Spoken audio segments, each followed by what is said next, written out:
I don't think I've seen this extreme of a reaction from the left since Donald Trump won the presidency in 2016. And of course, I'm talking about how the left is responding to Elon Musk buying Twitter. They're going bananas. They're going bonkers. This is like 10 out of 10 paranoia.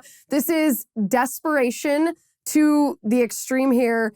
And Elon Musk actually tweeted about this because in the 24 hours after he announced, or after Twitter announced their board had accepted his offer, the leftist blue check marks on Twitter acted like this was the end of the world. And Elon tweeted, "The extreme antibody reaction from those who fear free speech says it all." And this is why I'm so excited that Elon Musk is buying Twitter. I know he's not a conservative. I don't know if he'll be able to buck the whole system, meaning I don't know if the deep state and the democratic apparatus will be able to prevent him from being successful in transforming or restoring Twitter into a platform for free speech. But I think if there's any single person in this country who's in a position to do that right now, it's him, because of this understanding, that he understands that the left is panicked. They're panicked because they actually are afraid not just of a disagreement with us, right? It would almost make more sense if it was this argument. Let's use an actual concrete example here. Let's take abortion. If a pro-abortion activist and me were engaged in a heated debate and the pro-abortion activist wanted to shut me down, that would almost make more sense to me, because it's about a highly polarizing, highly emotional, specific topic. But what's crazy about the left's freak out about Twitter and free speech on Twitter is it's not about one single issue or one single policy or one single aspect of politics.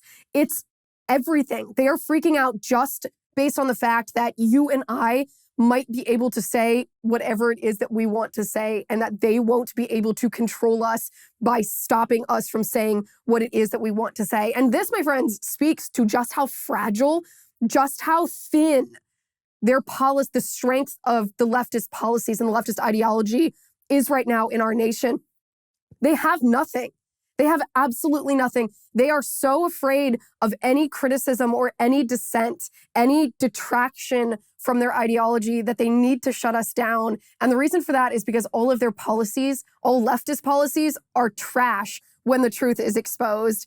And you can even tell, this tweet in particular from this leftist on Twitter, I laughed my head off at this tweet when I first saw it, because I thought this encapsulates exactly how the left is arguing against Elon Musk. They can't actually tell us what they really believe or how they really feel here, because if they did, what they would have to verbalize is they'd have to say, we don't think that you, as a conservative, should be allowed to say anything unless we, as leftists, pre-approve it as aligned with our leftist Marxist ideology. They can't come out and say that, because the majority of our country would say, well, wait just a second.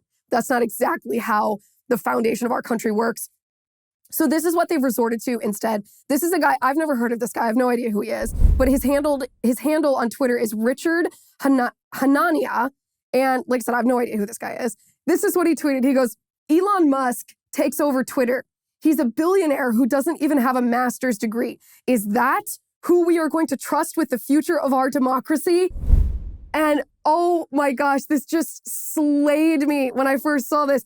He's a billionaire who doesn't even have a master's degree. My friends, this is actually, this ridiculous tweet is actually the best argument among many, many, many good arguments about why master's degrees are, well, excuse my French, but mostly bullshit and generally useless. Of all the reasons not to want Elon Musk in charge of Twitter, it's because, oh, he doesn't have a master's degree.